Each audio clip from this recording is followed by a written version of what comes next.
ناظرین ملک کی داخلی صورتحال پر بات کرنے کے لیے ہمارے ساتھ موجود ہیں وزیر داخلہ جناب رحمان ملک. السلام علیکم ملک صاحب. وعلیکم السلام جناب. یہ جنید صاحب یہ جو داخلی صورتحال ہے یہ باہرلی صورتحال کی بے پناہ مداخلت کے باوجود بالکل ٹھیک ہے. اچھا جی گو بم دھماکے بھی ہو رہے ہیں, ٹارگٹ کلنگ جاری ہے, اور یہ اغوا برائے تاوان میں کوئی خاطر خواہ کمی واقعہ نہیں آئی, but everything is under control.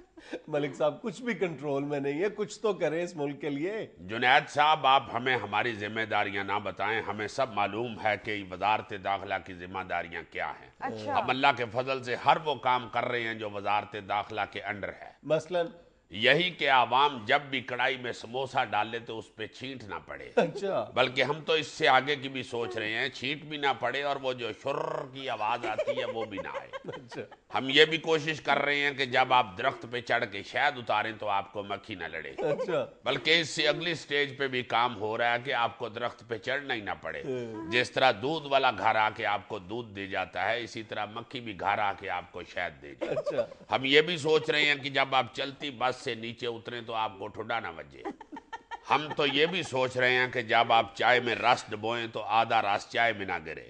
یہ ذرا کام تو مشکل ہے, اس لیے ہم اس پہ بڑی تندہی سے کام کر رہے ہیں. اچھا رس نہیں مان رہا. بس یہی ہے نا جی, کبھی چائے نہیں مانتی, کبھی رس نہیں مان رہا. یہ مشکلات تو پھر حکومت کو آتی ہی ہیں, اور مگر ہم سینہ تان کے ان مشکلات کا مقابلہ کر رہے ہیں. نہیں مذاکرات کے تو آپ ماسٹر ہیں, لیکن آج جو مذاکرات لاہور میں ہوئے ہیں طاہر القادری صاحب اور حکومتی اتحاد کے درمیان, اس میں تو آپ کا کہیں نام و نشان بھی نہیں تھا. جنید صاحب اول تو میں ان مذاکرات کے خلاف ہوں, چونکہ کوئی بندہ اتنا تیز بولتا ہو تو میں اس سے مذاکرات کرتا ہی نہیں. اچھا اور دوسری بات یہ ہے کہ ان مذاکرات کا فائدہ کیا ہے.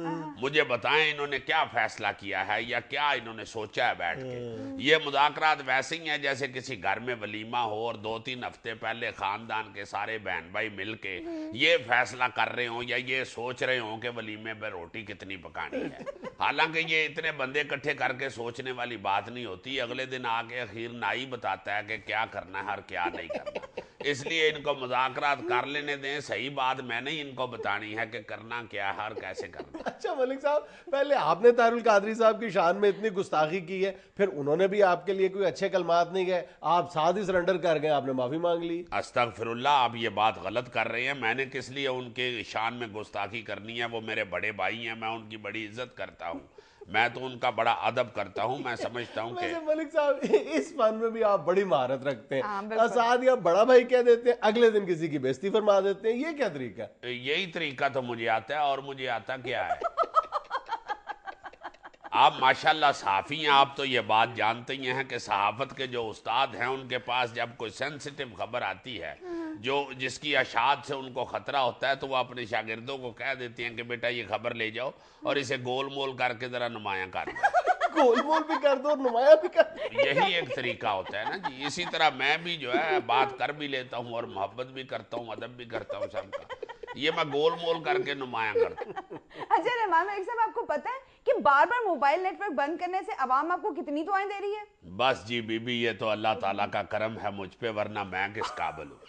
یہ تو جتنی بھی محبت کرتی ہے عوام مجھ سے, میں تو اللہ تعالیٰ کا ہر وقت شکر ہی ادا کرتا رہتا ہوں. سیریسلی حالانکہ آپ یقین کریں جس دن میں موبائل بند کرتا ہوں مجھے ذاتی طور پہ بڑی تکلیف ہوتی ہے. اچھا چونکہ موبائل بند کرنے کی وجہ سے وہ میسیجز بھی بند ہو جاتے ہیں جن کے آخر پہ دل میں تیر گھسا ہوتا ہے. اچھا جی وہ پیپلز پارٹی کے میسیج ہوتے ہیں, مگر میرے ہاتھوں ان پہ بھی پابندی لگ جاتی ہے. وہ پیپلز پارٹی کے کیسے میسج ہوتے ہیں؟ آپ ذرا غور تو کریں جنید صاحب کہ یہ پیپلز پارٹی کی حکومت نے 5 سال میں جو کارکردگی دکھائی ہے اس کی وجہ سے لوگوں کے دلوں میں پیپلز پارٹی کا تیر گھس گیا.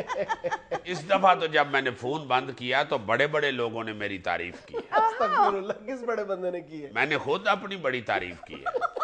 میں کوئی چھوٹا آدمی تو نہیں نا.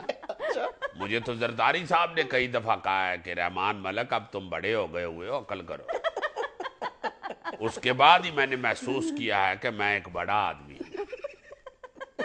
البتہ اس بات کو میں مانتا ہوں کہ جب میں نے پہلی دفعہ موبائل بند کیا تھا جتنی دعائیں لوگوں نے اس وقت مجھے دی تھی وہ اب نہیں دیتے, کیونکہ اس وقت تو ایک کارنامہ تھا, نیا کارنامہ جو میں نے انجام دیا تھا. اب تو لوگ آہستہ آہستہ چونکہ عادی ہو گئے ہیں. ویسے بھی آپ کو پتہ ہے کہ ہماری ناشکری قوم ہے, یہ احسانات بھول جاتی ہے.